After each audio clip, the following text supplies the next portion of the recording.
Ntege balamusizzaako basibo ne banyabo amanya Namukwaya Hajara Spice Diana era nga ndi muyimbi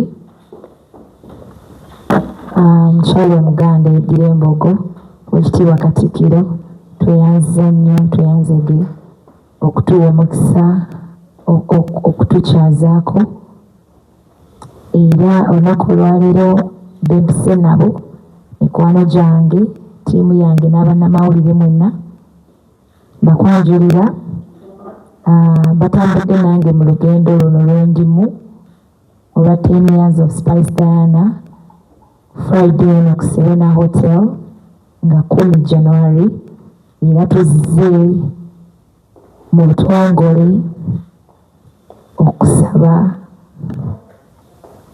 okubeera omugenyi waffe omukulu era okusaba omuganda afukamira Oweekitiibwa Katikkiro tusaba okkirize obeereyo ng'omugenyi waffe otuwe ku masannyalaze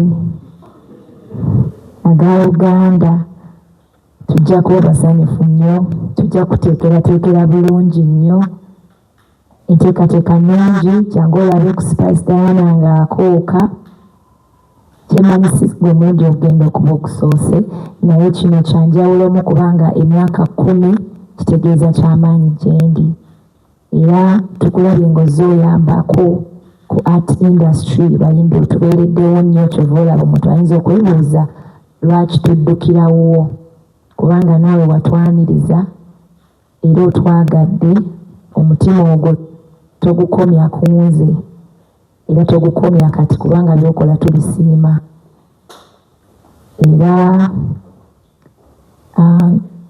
twongera on behalf of the artists nze nogera okwerabiza ddala n'Obuganda bonna mwebale nnyo pozi n'okwebaza TV yaffe ya Buganda BBS ng'omuyimbi nze njenyumirizaamu kubeepadde platform n'okutuusa obubaka eri bafaani bange era Ssaabasajja awangaale ne Radio CBS ey'amaanyi ennyo mu ggwanga Ssaabasajja awangaale n'abageeka agerekera Obuganda weebaawo tweyanze Katikkiro. Ensonga emaze okutuuka omukyala avudde mu kisenge n'ajja mu lujjudde asabe omwami abeerewo ku kivvulu ebisigadde tunaabiwulira katwanize Oweekitiibwa Sserwanga.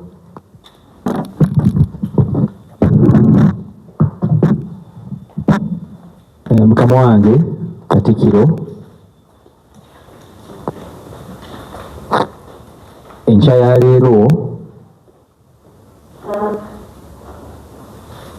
ofunye omugenyi ono Hajara Namukwaya ono mukama wange muyimbi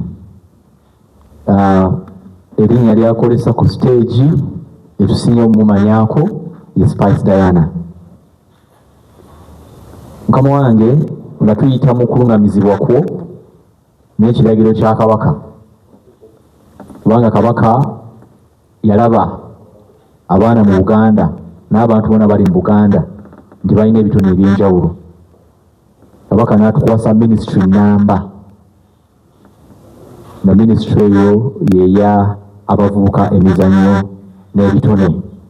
Mukama wange nga tuli mu bitone era omugenyi wazo olwaleero y'omu ku abo abangi bozze osisinkana n'owa amagezi ag'enjawulo. Ffe ministry Ssaabasajja Kabaka yatulagira okulaba nti tuzuula ebitone, tulera ebitone, ate n'abo abayimbi ababa bayiseemu ne basobola okufuga ettutumu erijja n'ebitone byabwe. Era Mukama wange emabegakaawo olabye tulabye bangi ng'ettutumu balikozesa bulala. Nenjala okutegeeza Mukama wange nti omukyalo ono Spice Diana ettutumu lye tanalikozesa bubi,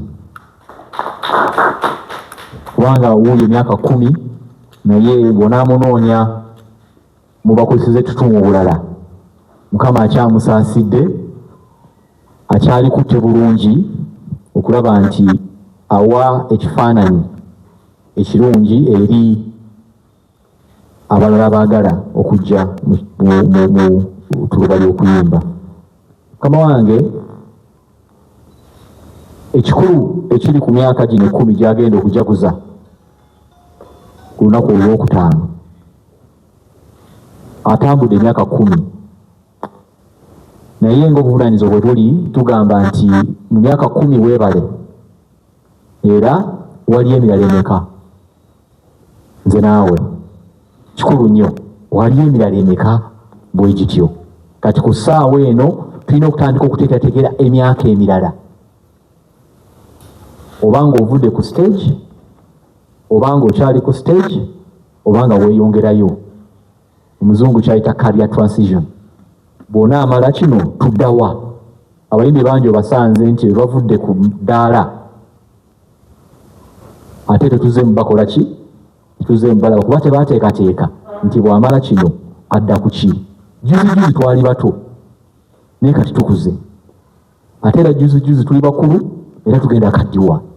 Buli muntu yenna bw'atyo bw'atambula, n'ekikulu nnyo okuteekateeka embeera eyo mwe tusobola okutambulira. Mukama wange ayagala nnyo Bwakabaka, era omwaka oguwedde twadduka naye emisinde y'omu ku bayimbi abatono abajja ne bannaabwe wano ne bagula emijoozi egya Kabaka birthday run omwaka oguwedde. N'olwekyo akabonero kaali kalungi nnyo ke yalaga abalala. Ate tusuubira Mukama wange omwaka guno kaweza n'emyaka 10 ate agenda kujja tudduke ate mu ngeri ki ndala nnyo n'okuwagira emirimu gyaffe egy'enjawulo. Mukama wange okusoomooza kwe tulina nti abayimbi bano tebafugika nga bafunye tutumu lisitizero bayitako okusoomooza okuliwo. Omuyimbi n'aba munene okusinga abamutwala, so nga ate Mukama wange n'Obwakabaka bulina obukulembeze. Ne bw'oba munene otya ng'oli eyo, tulina okugobera obukulembeze bwa Kabaka n'engeri gye tutambula. Kati nsaba abayimbi bonna gye bali bagoberere obukulembeze bwabwe. Oba bakiyita management, naye kati Mukama wange kikwewuunyisa nti ennaku zino kye twayitanga management ate kati abantu bagiyita gaali. Mwango bw'ogiwuliddeko abantu bagiyita ki? Gaali, ekyogenda okutta abantu abanyumirwa omulimu gwaffe guno ogw'okuyimba. So nga obuyimbi bizinensi ddala mu nsi yonna. Omuntu omu ayimba obulungi ayinza okulakulanya gy'ava, n'akulakulanya Buganda, ate n'akulakulanya Uganda, eggwanga lyaffe n'ebitone ebigenda mu maaso. Mukama wange Spice Diana ono teyazze kuwulira nze, bonna bagambye bazze okuwulira. Ate bw'abanga wa kika kya Mbogo Mukama wange afuna akakwate ak'ensusso, kubanga ab'Embogo buli w'omusanga afukamira n'afumba kasita aba mukyala, n'omwami omukwasa Sseggwanga n'ayitaawo. Mukama wange nkusaba ojje onyumyeko gye tuli, ate Mukama wange n'okwagaliza Spice Diana show ennungi olunaku olw'okutaano. Ssaabasajja Kabaka awangaale.